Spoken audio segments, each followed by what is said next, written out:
Good morning from New York, where a tragic shooting has left the city reeling. This is your morning Buzzcast for Tuesday, July 29th. I'm SBJ senior writer Joe Lemire. A gunman carrying an assault rifle entered 345 Park Avenue, the headquarters of the NFL and several prominent financial institutions, yesterday afternoon and opened fire, killing 4 and injuring a 5th, who was later identified as an NFL employee. Commissioner Roger Goodell sent a memo to staff saying the unnamed employee was seriously injured but in stable condition and in the hospital where league staff were supporting his family. New York-based staff of the league were told to either work remotely or take the day off today. The building would have increased security presence for the foreseeable future. Commissioner Goodell called the shooting an unspeakable act of violence. NYPD are still investigating, but reports have emerged from CNN and other sources that the gunman had a documented mental health history and carried a suicide note alleging that he suffered from CTE from his days as a youth football player. The note asked that his brain be studied, as CTE, the degenerative disease caused by repeated head trauma, can only be diagnosed in an autopsy. Much more will emerge in the coming days, but for now, our sympathies to all those affected by this tragedy and our well wishes to the employee for a swift and full recovery. It is Major League Baseball trade deadline week, and while we wait for the market to take full shape, there are several baseball business headlines to note. On a positive note for the league, this Saturday's MLB Speedway Classic, the nationally televised Fox game between the Reds and Braves at Bristol Motor Speedway, will set the all-time single-game attendance record. The current record is 84,587 for a 1954 doubleheader at Cleveland Stadium, in which the 5-time defending World Series champion New York Yankees came to town. But this weekend's contest, presented by titular sponsor BuildSubmarines.com, has already sold 85,000 tickets.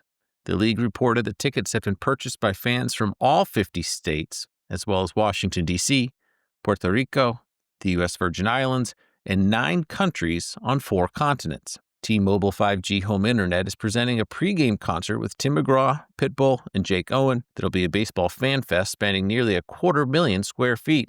The game, the very first big league game to be played in Tennessee, will certainly be quite a spectacle. Fox Sports has a few things planned for its broadcast. The baseball world is mourning the loss of Cubs Hall of Fame second baseman Ryne Sandberg, who died at age 65 following a fight with cancer. He was not only a great all-around ball player that I enjoyed watching, but I spent a summer as an intern at the Hall of Fame in Cooperstown in 2005. That was the summer that Sandberg was inducted. Everyone around him certainly spoke very highly of him. He spoke about the game with reverence and respect. And as it happened, 6 years later, while writing for Sports Illustrated, I had the opportunity to interview him about his second act as a minor league manager. By that point, he had worked his way up the ranks to AAA and would eventually get to the majors. He explained to me at the time that writing his Hall of Fame speech that day helped propel him to try his hand at managing. In thinking about his own journey and what made a difference, he thought about the coaches and mentors along the way. He was content riding minor league buses, despite peers, other big league ball players, getting hired to be big league managers without having had that same lived work experience. Players were complimentary of his humility and his acumen about the game. Infielder Darwin Barney told me at the time that Sandberg fit right in. He's not Ryne Sandberg, the Hall of Fame baseball player. He's Ryne Sandberg, your manager and mentor. He will be deeply missed. In other news, Guardians closer Emmanuel Clase was placed on non-disciplinary paid leave through the end of August as part of a league-directed inquiry into sports gambling. This is the same list where teammate Luis Ortiz currently resides after an alert from betting integrity firm IC360 flagged suspicious activity for micro-bets on the outcome of individual Ortiz pitches. A source told ESPN that no other Cleveland players beyond Clase and Ortiz are expected to be impacted by the investigation. Though not a likely trade candidate, Clase's name had arisen as a possibility this summer, but this news will undoubtedly preclude that. There were several reports on Monday that during MLB Commissioner Rob Manfred's annual meeting with the Philadelphia Phillies recently, that he and Phillies star Bryce Harper exchanged heated words about the prospect of the league seeking changes to the sport's financial structure, such as a salary cap during the CBA negotiations. Apparently, that phrase salary cap did not actually get used explicitly, but was certainly implied.